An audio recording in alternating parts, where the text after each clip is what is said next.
ಇನ್ನು ಯಾವಾಗ ರಾಮ ಮಂದಿರದ ಹುಂಡಿಯ ಹಣದ ಕಳ್ಳಾಟ ಇಡೀ ದೇಶದಾದ್ಯಂತ ಸಂಚಲನ ಸೃಷ್ಟಿಯಾಯಿತು, ಈಗ ಒಂದೊಂದೇ ಕ್ಷೇತ್ರಗಳಿಗೆ ಈ ಅನುಮಾನ ಹಬ್ತಾ ಇದೆ.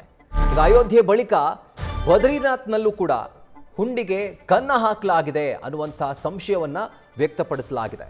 ಬದ್ರಿನಾಥ್ ದೇವಾಲಯದಲ್ಲೂ ದೇಣಿಗೆ ಹಣ ಏನಿದೆ ಅದರಲ್ಲಿ ಗೋಲ್ಮಾಲ್ ನಡೆದಿದೆ ಅಂತ ಭೈರವ ಸೇನಾ ಎಂಬ ಸಂಘಟನೆ ಈಗ ಆರೋಪಿಸ್ತಾ ಇದೆ.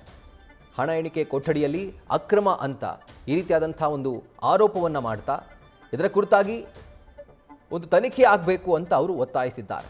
ದೇವಸ್ಥಾನ ಸಮಿತಿ ಅಧ್ಯಕ್ಷರ PA ಕೂಡ ಈ ಒಂದು ಅಕ್ರಮದಲ್ಲಿ ಭಾಗಿಯಾಗಿದ್ದಾರೆ. ಸೊ ಹೀಗಾಗಿ ಇದರ ಸಮಗ್ರ ತನಿಖೆ ಆಗಬೇಕು ಅನ್ನುವಂಥ ಆಗ್ರಹವನ್ನು ಈಗ ಭೈರವ ಸೇನಾ ಸಮಿತಿ ಮಾಡ್ತಾ ಇದೆ. ಅಯೋಧ್ಯೆ ಬಳಿಕ ಬದ್ರಿನಾಥ್ನಲ್ಲೂ ಕೂಡ ಹುಂಡಿಗೆ ಕನ್ನ ಹಾಕಲಾಗಿದೆ ಅನ್ನುವಂಥ ಅನುಮಾನ. ದೇಣಿಗೆ ಹಣದಲ್ಲಿ ಗೋಲ್ಮಾಲ್ ನಡೆದಿದೆ, ಈ ರೀತಿಯಾಗಿ ಭೈರವ ಸೇನಾ ಎಂಬ ಸಂಘಟನೆ ಆರೋಪಿಸ್ತಾ ಇದೆ. ಹಣ ಎಣಿಕೆ ಕೊಠಡಿಯಲ್ಲಿ ಅಕ್ರಮ ಆಗಿದೆ, ಅದರ ಜೊತೆಗೆ ದೇವಸ್ಥಾನ ಸಮಿತಿ ಅಧ್ಯಕ್ಷರ PA ಕೂಡ ಇದರಲ್ಲಿ ಭಾಗಿಯಾಗಿದ್ದಾರೆ. ಇದರ ಬಗ್ಗೆ ಸಮಗ್ರ ತನಿಖೆ ಆಗಬೇಕು ಅಂತ ಭೈರವ ಸೇನಾ ಸಂಘಟನೆ ಈಗ ಒತ್ತಾಯಿಸ್ತಾ ಇದೆ. ಈ ಒಂದು ಆರೋಪ ಕೇಳಿ ಬರ್ತಾ ಇದ್ದಂತೆ ತನಿಖೆಗೆ BKTC ಬದ್ರಿನಾಥ್ ಕೇದಾರ್ನಾಥ್ ದೇವಸ್ಥಾನದ ಸಮಿತಿ ಒಂದು ಆದೇಶ ನೀಡಿದೆ.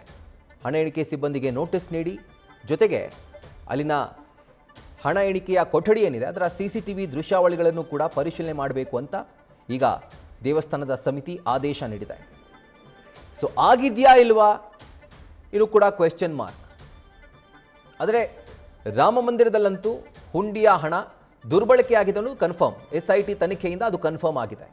ಆದರೆ ಕೇದಾರ್ನಾಥ್ ಬದ್ರಿನಾಥ್ನಲ್ಲೂ ಕೂಡ ದೇಣಿಗೆ ಹಣ ದುರುಪಯೋಗ ಆಗಿದೆಯಾ ಗೊತ್ತಿಲ್ಲ.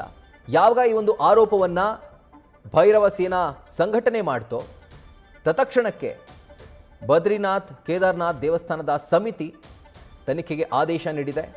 ಹಣ ಎಣಿಕೆ ಯಾರೆಲ್ಲ ಸಿಬ್ಬಂದಿಗಳು ಮಾಡ್ತಾ ಇದ್ರೋ ಅವರಿಗೆ ನೋಟಿಸನ್ನು ಕೊಡಲಾಗಿದೆ.